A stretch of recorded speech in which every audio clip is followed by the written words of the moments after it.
I hope you are having a great day. It is Tracy coming to you live from Golden Dog Adventure Company headquarters, and we are here today talking about Operation Shop Local Give Hope.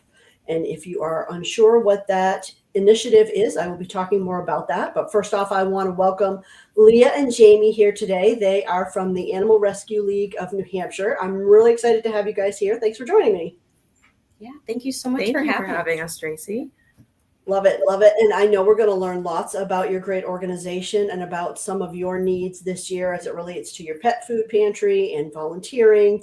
And this is, as I mentioned, this is all part of Operation Shop Local Give Hope, where we're creating awareness of organizations throughout New Hampshire that are in need for additional supplies, especially with what we're seeing, the trickle down effect from the government shutdown and SNAP benefits being halted.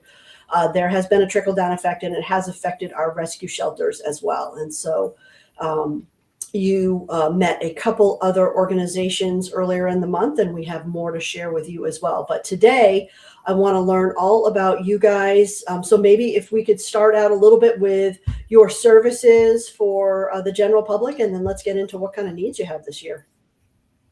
Yeah. So we are we're a community-based nonprofit, and we improve animal welfare in our communities by helping pets and the people who care for them. So we receive no state or federal funding, so we're completely reliant on the generosity of our supporters, our private donors, individuals from our community to support the work that we do. And a lot of our work's really focused on strengthening the human-animal bond and recognizing that. Our programs focus really heavily on supporting families and trying to, when we can, keep pets with the families that love them, and really focus on the belief that when people are thriving, that their pets are also thriving. So lots of support programs. Our pet food pantry is one of them. And yeah, I can speak. What are some of the other programs? Yeah, tell us. Thank you. Yeah, as Leah said, all of our programs have in common that they're designed to support both pets and the people that care for them. So at the core of our services is, of course, our adoption and surrender services, where we are trying to match animals with loving homes. But we also really focus on trying to keep animals, companion animals, in their homes whenever possible. And some of the ways we do this are through the pet food pantry, as well as offering low-cost spay and neuter services. We are also able to offer some financial medical assistance for families who are facing high veterinary bills, which we all know are becoming more and more common. Another program that we're super proud of here is our humane education program, which is offered for all ages, including camps for kids, as well as just single day events like yoga and reading to our shelter animals. And the goal with that is to sort of inspire kindness towards animals, of course, and empower children to make a difference for animals in the community. So we try to include children as a core part of the community. And yeah, again, all of this is really just with the goal of improving animal welfare by meeting families where they're at and trying to make these resources as accessible as we possibly can. Well, you are not in the norm, talking with many organizations, over this month. And one of the things that I'm finding that I love is that many of you are learning how to diversify your revenue streams and just your different programs. And I think that's fantastic. I know back in the day when there was, when you were relying on, maybe state or government funds and the dramatic changes that have come along, it's really nice to see how many organizations have been able to diversify and bring in different revenue streams. So that's fantastic. And then, one of the things that I'd like to know is, based over last year too, and I know this is something we talked a little bit about before, how much of an increase are you seeing on the demands this year versus, say, last year? Yeah, so we're definitely seeing an increase in need. Last year, we distributed through um, our own pantry here, and then we have several partners like Meals on Wheels of Hillsborough County. We distribute food to people food pantries as well, and some mutual aid partners. We distributed last year, so over 14,000 pounds Wow. food, and actually just yesterday we hit the 16,000 pound food mark, uh, Wow. which is actually 99,500, and I think it's like 57 pet Wow. meals. So So a close. lot of pet meals have been delivered to our community members in need, and all that's really made possible by our supporters. We couldn't do what we do without our volunteers, without community members that care and really care about the pets, but also the people. Yeah.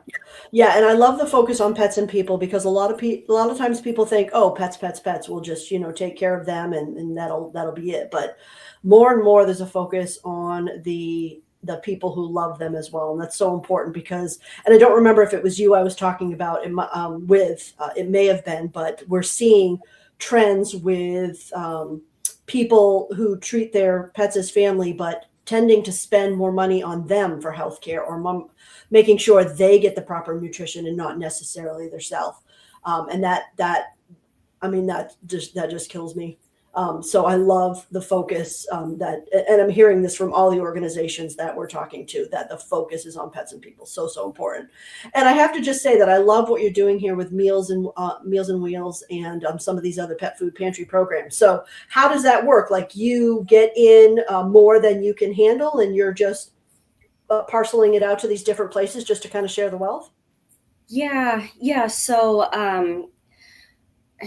kind of, managing that flow, and that's definitely part of one of our challenges is having enough food to really consistently. We try really hard to make sure we're sending food to partners at least once a month, and if we have an excess, then great, it's more than once a month. But that's kind of part of our strategic goals of our pantry, is making sure that we have enough across the board for everyone. And a lot of that is taking larger amounts of food and kind of portioning out into smaller bags, and sending those to pantries to make it more manageable, and make sure there's enough for everyone. That makes a lot of sense. Well, let's talk a little bit about some of the key things that you're seeing that are needed this year. Yeah, definitely. So this year and pretty much all the time, the highest need is usually for adult dry dog and cat food. People, of course, always need that. Another thing that we see a lot is the desire for support with cat litter, which we don't always have. We are grateful that we can pass some along to folks that need it when we get excess, but that tends to be something that I think we don't see donated as much. That is constantly being requested of us. Of course, those things are just the staples that families need. But we do also love and appreciate when we get things like, collars and leashes and grooming items. Toys, of course, are always fun. But yeah, the dry food tends to be what people are requesting the most. And we also are supplementing with wet food when it's available. So yeah. Okay. And so if somebody were to buy bulk dog food or bulk kitty litter, it sounds like you do have the ability to just break those down into smaller amounts so people can buy in bulk and just get a better deal. Yes. You have that. Okay, good. You have that. Yeah, we love that. And we want it to be manageable for the folks that are picking up too. So I know like a lot of times we're picking up these mega bags of dog food, which is wonderful. And as you said, you can get it at a good price, but it's super hard, especially for older folks, all types of people, to manage that. So we in-house in the shelter, we often have staff members and volunteers help us break those down into smaller amounts. And yeah. Yeah, we actually get a lot of corporate partners involved in volunteer days, and one of the really popular things for them to do and things they really love is helping us rebag the food. So a lot of times they'll very generously make a $500 corporate donation. We'll buy the food and they will come and have a volunteer day. They'll rebag it, learn about us, go on a tour, and meet some animals. So Oh, I love that. Do you want to give a shout out to any of your corporate partners for the support they give you? Yeah, definitely. I know, let's see, we've had CarMax has volunteered with us. Who Delta, else? Delta, Yeah, right? Delta Dental, Fisher Cats Stadium. Yep. I think Heritage. I know it's hard when I put you on the spot to remember them. But if you think of any others, let us know, because we'll definitely give them a shout out, because we like to support the organizations that support the organizations we care about. So that's wonderful. And let me ask you too, so to qualify for some of these lower cost services or to qualify for donations from your pet food pantry, what's the process? Is there an application? Is it on a trust system? How do you treat that? Yeah, so we do have, it's more of a request form. We don't require any sort of proof of need or anything like that. We really believe, if someone is taking the step to come to us to ask for help, they need it.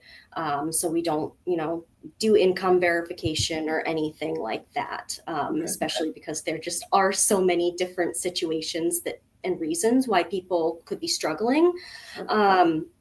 So we have them fill out a request form. It's all of their information and their pet's information, which is a lot of just for our own record keeping. And then just lets us know what kind of food they prefer. That way we don't really have to ask them every single time, what brands of food do your pets eat? They can come and use our pantry once a month. On an ongoing or temporary basis. So other than that, we try to help people get their pets spayed and neutered if they're not. We'll help them work towards that. We just want to make our pet accessible.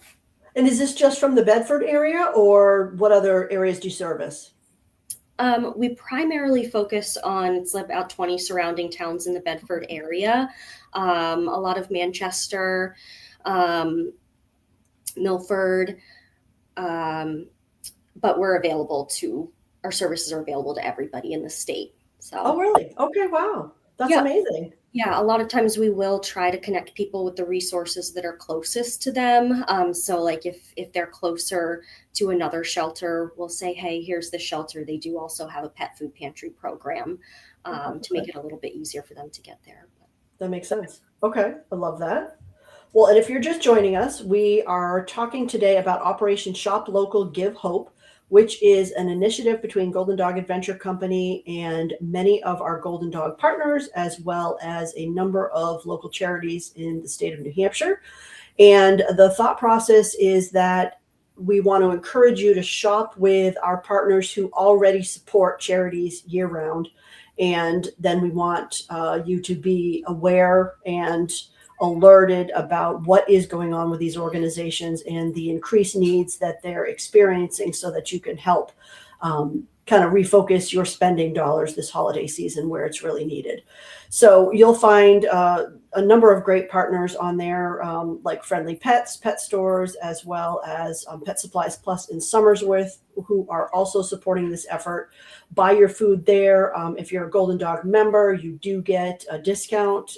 Just look that information up on our website, so you can save a little while you're giving a little, and you'll really make a difference in the community. So we appreciate that.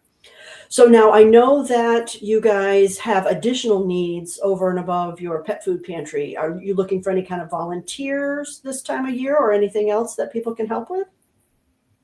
Yeah, we have lots of ways that the community can get involved if they are interested. Of course, we are, I don't want to say always, but we are often looking for volunteers and fosters, depending on our needs. We're very lucky that a lot of times we do have a lot of inquiries about volunteering. So we will go through phases where we sometimes are not accepting new volunteers, but we do encourage you to check our website. Volunteers are so appreciated, so needed. We could not function without them.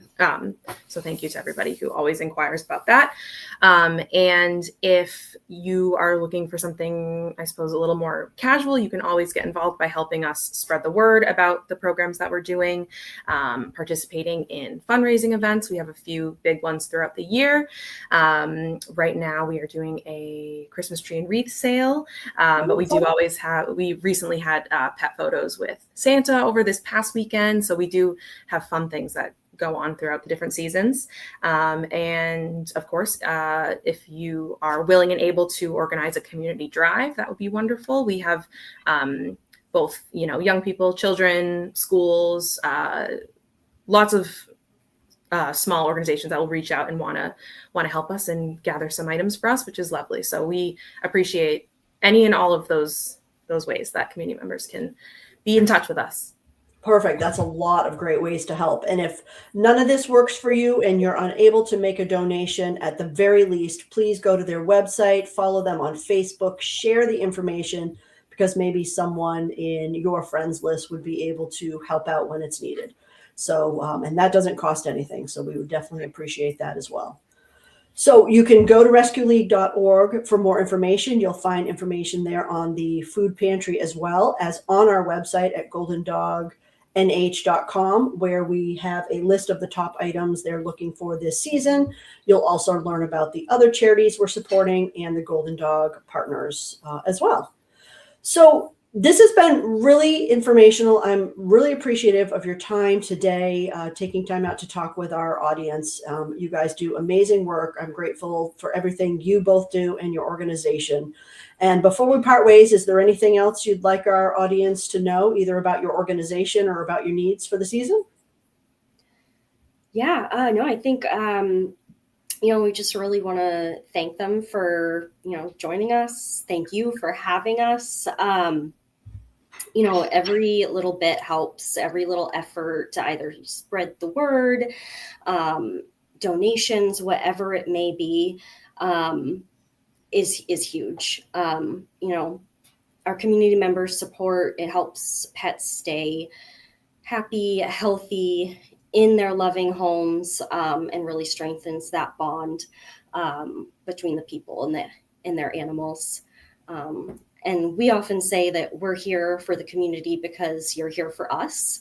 And that's just very true. We really couldn't do the work we do without the support. It really means the world. And together we can really make a huge impact. So.